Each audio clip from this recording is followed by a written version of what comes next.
ស្រណោដីខ្មែរបានតែមុនទេដើម្បី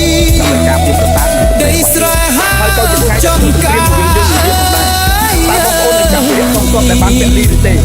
ព្រមមួយចូលខ្មែរខ្ញុំស្នេហាគ្មានភ្លេច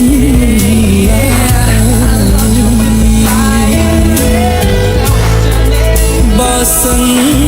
បានរស់រួមគៀបកាយជីវិតនៃខ្ញុំម្លេះសែនរីករាយ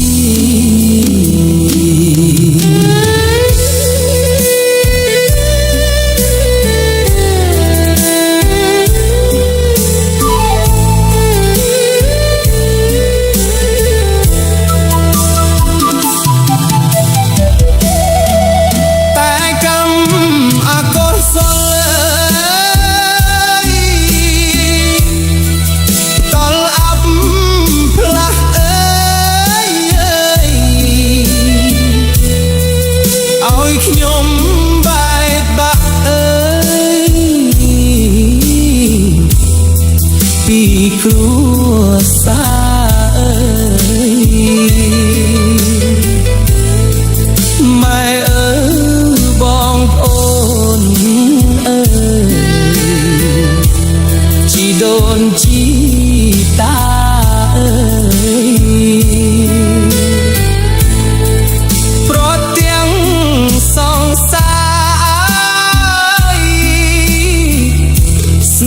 ស្មើជីវិត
សូមបុណ្យអិនព្រំ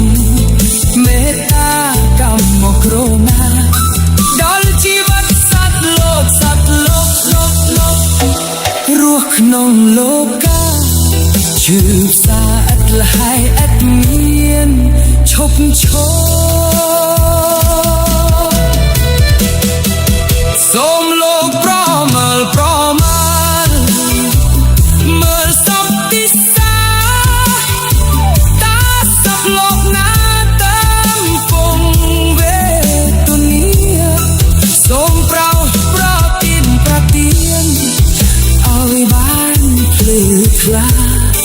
ប្រាថ្នាសូមរស់